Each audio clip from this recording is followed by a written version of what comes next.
На председателке, почитувани колеги пратеници, почитуван председател на комисијата, ќе зборувам од место, се надевам ќе се разбереме, со обемни материјали околу нас, еве чекавме цел ден да дојде овој момент, нели, да земеме збор.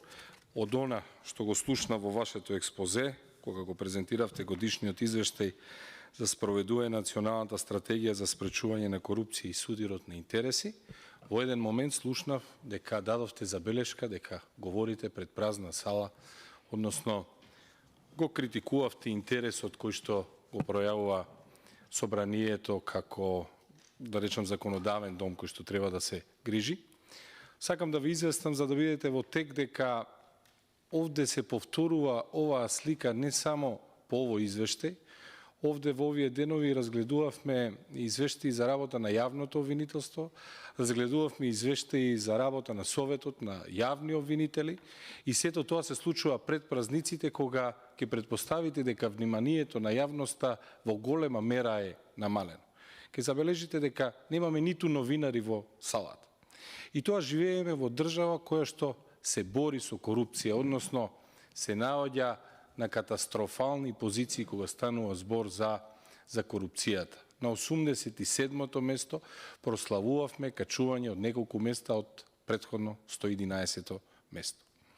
И тоа имаме 39 поени. И ако ги погледнете извештаите на Transparency International, ќе видите дека токму усвојувањето на стратегијата за спречување на корупција и судирот на интереси е една од причините зошто направивме поместување на скалата на корупција. Ако веќе донесувањето на оваа стратегија е причина зошто сме направиле успех на оваа скала на корупција, во тој случај требаше да се одважиме и да ја разгледуваме овој извештај понавремено. И ќе се согласам со вас дека е поразителен бројот што го гледаме овде, дека не се присутни и не се заинтересирани, особено пратениците од мнозинството, пратениците од власта, затоа што како и да сакаме да кажеме, корупцијата секогаш лежи кај оние кои што ја практицираат власта, корупцијата лежи кај оние кои што наместо да спроведуваат јавен интерес, се грижат за нивниот личен интерес. И токму тие беа најповикани, се извинувам, тие беа најповикани и требаше да бидат овде во салата. Меѓутоа, уште една сугестија, ако ме прашате мене, сметам дека не само пратениците, од извештајот гледам дека сте одржале тркалезна маса на која што сте разгледувале кои активности, која институција ги презела. И еве, за интерес на јавноста, најпрвин да кажеме дека од вкупно предвидени 111 активности за 2021, целосно се реализирани 22, односно само 20%. Според вашиот извештај гледаме дека во тек се 30 активности или 27%, додека 59, односно 53%, односно повеќе од половина од активностите воопшто не се започнати со реализација. Токму поради тоа, овие институции кои што требаше да ги реализираат активностите, требаше денеска да бидат овде, да седат и да ја следат дискусијата. Затоа што според деловникот, тие можеа да бидат овде.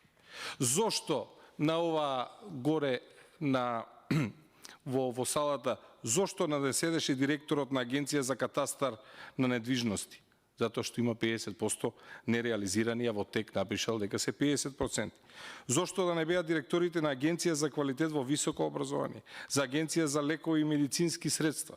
Зошто да не беа директорите на Агенција за млади и спорт, Агенцијата за слободен пристап до информација од јавен карактер?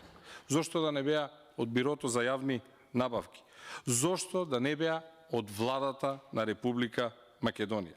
Зошто да не беа од државен просветен инспекторат? И сето тоа ви укажува незаинтересираноста, тоа што пратениците од мнозинството ги нема, тоа што институциите кои што треба да ги спроведат активностите не се во сала и тоа што овој извештај кој што е стигнат трети месец го разгледуваме сега пред крајот на годината, ви укажува која е заложбата за борбата против корупцијата во Македонија. А да не зборуваме дека корупцијата си има своја цена на чинење која што е многу мерлива во Македонија. Ќе ја слушнеме владата како ни објаснува дека инфлацијата била дека инфлацијата била увезена. И ќе видите дека инфлацијата во еврозоната е некаде околу 9%, и кај нас инфлацијата е над 20%. Ако барем малку искористите логика, ќе сватите дека ако ние сме отворена економија и ако сме увозно ориентирани во тој случај, инфлацијата не би требало да биде повисока од увозот кој што го остваруваме. Меѓутоа, на сето ова влијаат државните политики, кои што државни политики ги водат оние кои што се водат само од личниот интерес. Па така, во годината за која што разговараме, за 2021, ќе видиме дека 88% од јавните набавки се без објавен оглас. Во 2021, според Центарот за граѓански истражувања, е зголемена вредноста на договори во нетранспарентни постапки или така наречени постапки со преговарање. Вкупна вредност во 2021 во постапки со преговарање 46 милиони евра. Тоа е за 16 милиони евра повеќе од колку 2020. А 2020 има за 15% повеќе нетранспарентни постапки од 2019. Значи имаме еден поразителен тренд во Македонија. А јавно доставени известувања за склучени договори само 1/3 од склучените договори. И сега, на крајот на 2022, кога ги разгледуваме, сметам дека како Државна комисија за спречување на корупција треба да сте отворени и да поразговараме и за новите закани кои што се случуваат на корупцијата и новите закани за демократијата, односно тоа е во една рака уназадување на процесот на децентрализација. Македонија вложи многу во процесот на децентрализација, вие тоа добро го знаете. Посебно промената на локалните власти и победата на опозицијата на локалните избори, вие сами знаете и треба да го знаете, иако го нема тоа во извештаите, некако го нема како мерлив инструмент, како мерлив показател, меѓутоа во Македонија следи тренд на одземање на надлежности на директори на различни институции. А треба да бидете свесни дека тоа е еден од начините за влијање врз корупција, односно за тргување со влијание. Замислете, ние имаме државен испитен центар кој што треба да спроведува обуки и испити за директори на основно и средно училиште, на ученички дом и отворен граѓански универзитет, меѓутоа истите обуки не се спроведуваат. И сами знаете дека со фингирани записници на Државен просветен инспекторат им е ускратено правото на овие луѓе да го полагаат испитот, иако го уредно го пријавили уште пред 1 година. Замислете колкаво тргување на влијание и колкава корупција имаме кога директорот на Државен испитен центар ќе може да има влијание над сите директорски места во основно и средно образование. Замислете за колкав број на наставници и стручни соработници станува збор.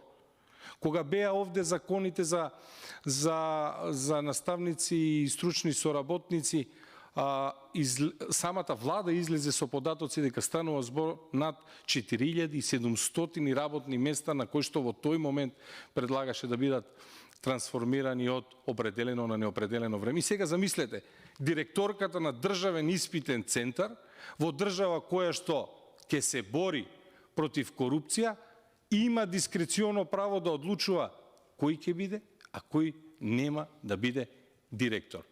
А директорите, според законот, одлучуваат кој ќе биде вработен, а кој нема да биде вработен. Така ли ќе се бориме против корупција?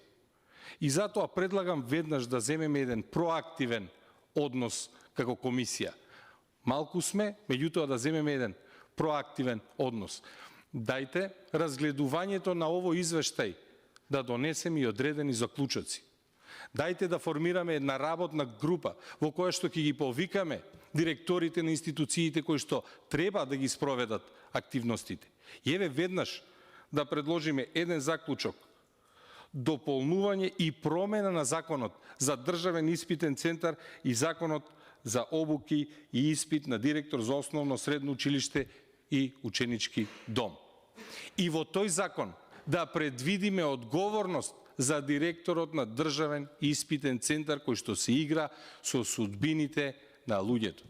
Да предвидиме одговорност затоа што, верувајте ми, јавна тајна е дека овие места се делат низ партиски штабови.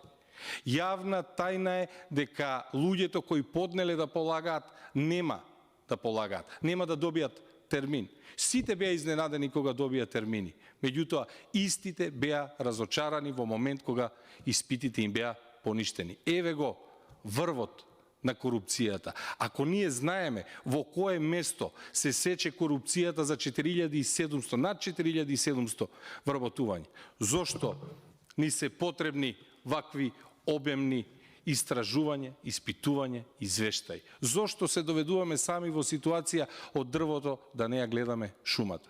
Ако имаме 4700 работни места и тие зависат од директорите, а директорот на државен испитен центар или директорката не дава да полагаат, веднаш како собрание, веднаш да започнеме постапка за промена на законот за државен испитен центар. Мој предлог за еден од заклучоците. Да продолжиме понатаму. На страна 14 сте напишале. На страна 14 сте напишале: во следењето и остварувањето на активностите од стратегијата, Државната комисија за спречување на корупција се соочи со проблем со воспоставување и одржување на комуникација со Министерство за информатичко општество и администрација и со Министерство за здравство, кои во утврдениот рок не поднесоа извештаи со податоци за реализација на активностите за кои се носители, поради што ДКСК дополнително изврши проверка на нивните веб страници. Ви се молам, Државна комисија за спречување на корупција врши проверка на веб страници и предлагате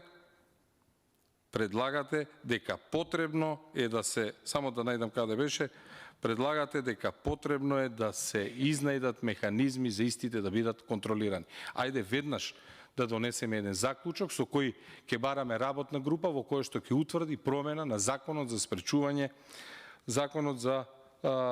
на корупција и судирни интереси, во кој што дали ќе биде кај членот 94, 93, во кој што се предвидуваат обврски за раководителите на институциите кои што треба да достават информации за имотот на избрани лица и именувани лица, а потоа истите имаат и своји прекршочни одредби, односно прекршочни санкции. Еве, ќе го промениме Законот за спречување на судир на интереси и корупција, во кој што ќе предвидиме еден дел во кој што ќе има одговорност за раководителите кои што не се грижат за спроведување на активностите предвидени со Националната стратегија за спречување на корупција и судирот на интерес. И тоа да го направиме веднаш. И тоа ќе биде вистинска проактивност од страна на собранието. Ако само констатираме и ја разгледаме информацијата, истата нема да биде ни ставена на гласање. Забележувате дека затоа што не треба да биде ставена на гласање, немаме ни доволен број на пратеници, меѓутоа ајде да го заземеме овој став, ајде заеднички, ја повикувам и председателката, работна група на која што ќе бидат повикани сите овие институции кои што треба да ги спроведат активностите од Националната стратегија. Затоа што промената од 111 на 87 место по индексот на корупција, реков дека дојде поради усвојување на Националната стратегија за спречување на корупција, еден од многу важните индикатори. Меѓутоа, ако се утврди дека не се спроведува на Националната стратегија, знаете какво дупло дно ќе доживееме по перцепција на индексот на корупција? Па потоа ќе се сеќаваме на 111-тото место како време во кое што сме биле добро рангирани. Верувајте дека 87-то место е место кое што сме, иако е многу ниско на скалата на перцепција на корупцијата, меѓутоа е место кое што е добиено како резултат на формални документи. И истите формални документи ние мораме да ги преточиме во материјални акти, мораме да ги преточиме во поединечни акти и мораме да произведат определено правно дејство. Со едноставна констатација дека се реализирани само 20%, нема ништо да направиме. Ова се моите најдобронамерни сугестии. Уште една сугестија имам која што сакам да ја дадам до председателката на комисијата. Ако ја погледнеме страна 11 институции, односно процентна реализација на активностите по институции, Агенција за катастар на недвижности ги прочитав претходно, меѓутоа, само момент, овде не гледам фонд за иновации и технолошки развиток.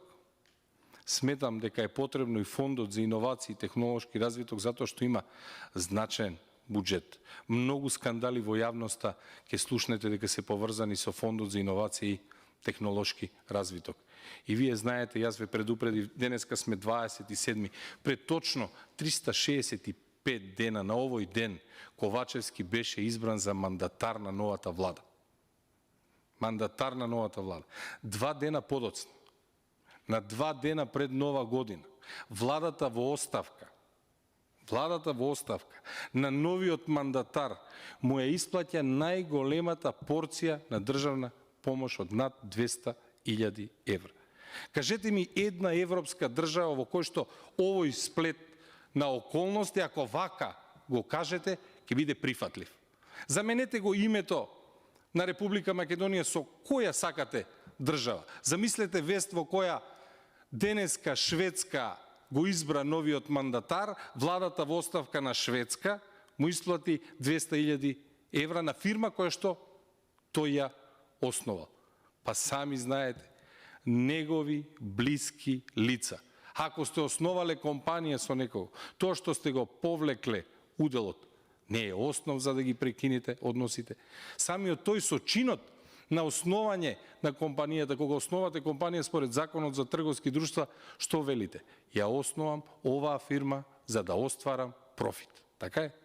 Значи, во момент кога со одредено лице сте се подпишале на акт за основање на фирма, вие сте кажале на целата јавност, јас и ова лице, по случајот кумот, сме се здружиле заедно за да оствариме профит.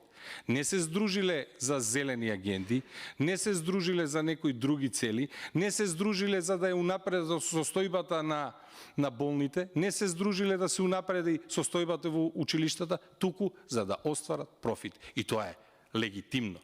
Меѓутоа, не е легитимно во момент кога ќе станете премиер, односно мандатар, владата во оставка, да ви исплаќа најголема порција на помош. И апелирам да се испита, затоа што основачки влог и удел се две различни работи, да се испита колкав е уделот кој што е повлечен од компанијата Pixar. Дали уделот кој што е повлечен соодветствува на имотот кој што го има во Pixar. Затоа што ако повлечете со 50% основачки влог, добивате 50% основачки удел. Ако повлечете основачки удел од 50 или 60.000 евра од компанија која вреди милиони, прашање е дали вие или вашиот партнер затајува данок. И тоа треба да го испитате. И треба што побрзо да се повикате на овластувањата кои што ги имате во членот 94 и пред јавноста да расчистите за 123 скриени имоти. Да се достават писма до институциите во кои што овие лица работат или институциите кои што ги именувале, затоа што Законот за спречување на корупција и судирни интереси ви ги дава овие овластувања, вие можете директно да се обратите на оние кои што ги именувале. И доколку не достават навремени информации, истите да бидат казнети.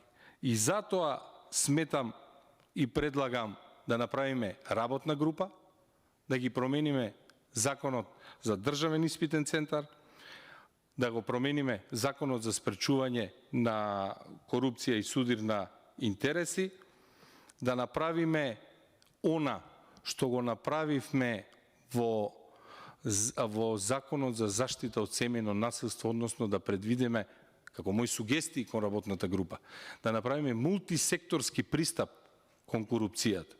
А не имаме приказка во која што глувците јадат. Па затоа ни исчезна 40.000 тони пченица од Агенцијата за стокови резерви, а потоа видовме како Министерството во неколку наврати набавува по 6 до 7 денари повисока од пазарната цена. Знаете, така ни се распаѓаше и Југославија, така се разграбуваше и општествениот имот. Секогаш кога ќе недостасуваше нешто во магацините, во времето на транзиција, пишуваа записничарите, односно оние кои што беа задолжени да ги водат магацините, го изеле глувците. И затоа е кај нас поговорката глувците јадат. Ама нашите глувци имаат име и презиме, имаат и датум кога ја добиле исплатата. Не може постојано ние да се вадиме на тој ист основ. И не можеме да дозволиме ваква незаинтересираност за борбата против корупцијата како што гледаме овде и да не оставиме да заврши ова денеска. Уште еднаш ка апелирам. Работно тело и заклучоци, промена на овие закони и мултисекторски пристап кога станува збор за борба против корупцијата. Не би сакал да ја обременувам понатаму работата на комисијата. Јас ветив дека ќе бидам краток, се надевам дека разбравте она што сакам да го кажам и недозволиво кога уште една работа Министерството за земјоделство, шумарство и водостопанство од 9 активности нема реализирано ниту една. Јавна критика за оној што беше министер за земјоделие, па стана вице-премиер за борба против корупција, па се врати во земјоделието и сега тој кој што добивал државни средства како вице-премиер за борба против корупција, имал обуки, разговарал на тие теми, се фалеше дека имал определени активности. Сега кога ќе го вратиме како министер за земјоделие, да го гледаме дека нема реализирано ниту една активност кога станува збор за борба против корупција и спречување на судир на интереси. Меѓутоа, не само ние овде да седиме. Не само ние овде да седиме, затоа што, верувајте ми, тие се сега некаде на прослави. Завршуваат со пиарите, на пиарите јадат салами, сендвичи, плескавици, такви пиари ќе видите. Па гледате отворање на патишта, ќе го видите премиерот како отвара патишта, за кој што во негов мандат не се направени ни 700 метра, максимум 1200, и тоа најодговорно го тврдам. Меѓутоа, ајде, премиере, ќе разберам зошто е на отварање, зборувам за патот Крупиште-Кочани. Меѓутоа, прашањето е што бара министерот за земјоделие таму, кога имате оризни ниви од едната страна и од другата страна. Кога упорно овде ни доаѓаат предлог закони со кој што бараме оризот да биде стратешка култура и со него да работи Агенција за стокови резерви и упорно одбиваат се вадат дека немале кворум и дека било заглавено на не знам која седница. Затоа треба тие покрај тој пиар. Сега ќе речете, немојте да мислите дека политизирам. Не, воопшто не ми е тоа целта. Меѓутоа, ако можат да се сликаат за добри работи, ако можат да цитираат нивен пиар и да бараат политички поени, тогаш можат и овде да седат кога имаме да ги критикуваме. Нека седеше денеска овде Љупчо Николовски да го прашавме зошто земјоделците плаќаат до 500% поскапо ѓубриво. Зошто имаат проблеми со откупот? И зошто тој во неговото министерство од 9 има реализирано 0 активности? Тогаш ќе разберев одговорен пристап. А не овде сме за да се сликаме кога имаме некој проект и кога делиме ужинки, а овде во собрание кога треба да се бориме со корупција, а уште еднаш кога треба да се бориме со корупција ги нема никаде. А корупцијата си има своја цена. И корупцијата е мерлива. Значи, еден од параметрите каде што ќе измерите чинењето на корупцијата во Македонија е во инфлацијата. Кој како сака нека каже. Со инфлацијата може да се избери. Затоа што јавните набавки јавните набавки се постојано и секој ден повисоки. И уште една сугестија и завршувам. Од институциите кои што треба да реализираат активности, на страна 10, не на страна 10, туку на страна 8, во однос на број на предвидени и реализирани активности за 2021 состојбата е следната. Област, сектор, јавни предпријатија и акционерски друштва. Број на активности во 2021 0. Реализирани активности 0. Нереализирани активности 0. Активности во тек 0. Работна група со целосна ревизија на ова. И сами знаете дека најголем корисник на буџетот е АД ЕСМ Електростопанство на Македонија, каде што завршуваат огромни средства буџетски пари. Кризната состојба која што ја прогласивме во Македонија не е за да произведуваме повеќе електрична енергија, туку да алоцираме повеќе парични средства за набавка. И сами знаете дека ги тресеа скандали во кои што се продаваа ноќни вишоци.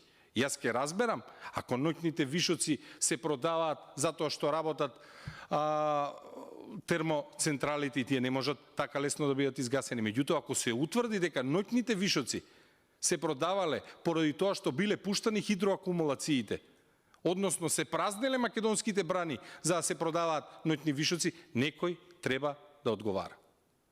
АД ЕСМ е потребно да се најде на листата на институции кои што ќе спроведуваат активности од националната стратегија за борба и спречување на корупција. И тоа, АД ЕСМ треба да биде врвен приоритет на Државната комисија за спречување на корупција кога станува збор за борба против корупцијата. АД ЕСМ е најголемиот потрошувач на државни пари и државни средства. И она што ќе го слушнат граѓаните во јавноста, владата преку своите финансиска поддршка плаќа по ефтина ја субвенционира електричната енергија. Е најголема лага која што е слушната во последните 30 години. Владата со своите трансфери кон АД ЕСМ го субвенционира не производството на електрична енергија на АД ЕСМ, затоа што АД ЕСМ ви произведува 1000 гигават или 1 терават помалку електрична енергија од 2017. Значи со трансферите се субвенционира падот на перформансите на АД ЕСМ. И ова е вистината, ова не може никој да избега. Сега вие можете да го кажете тоа како сакате, на каков сакате начин можете да го кажете. Меѓутоа, државните пари кои што државата ги собира повеќе пари како резултат на инфлацијата, завршуваат во АД ЕСМ поради намаленото производство. И сега ако земете дека го тресат скандали како што е со продажба на ноќни вишоци, читавте дека при набавката на јаглен не се објавуваа договорите за набавка на јаглена, знаете дека станува збор за огромни пари. АД ЕСМ троши некаде околу 1 милион евра дневно. Недозволиво е АД ЕСМ да не биде на листата на институции кои што спроведуваат активности од Националната стратегија за спречување на корупција и судирот на интереси. Да сумирам, работна група, заклучоци, промена на Закон за државен испитен центар, промена на Закон за обука и испит на директори на основни и средни училишта, промена на Закон за спречување корупција и судир на интереси во насока одговорност за раководните лица кои што нема да спроведуваат активности предвидени во Националната стратегија и предвидување на специјални активности за АД ЕСМ за борба против корупција. Тоа нека бидат заклучоците од оваа денешна комисија. Не можеме и ние да завршиме се на една комисија. Ви благодарам. Благодарам, колега.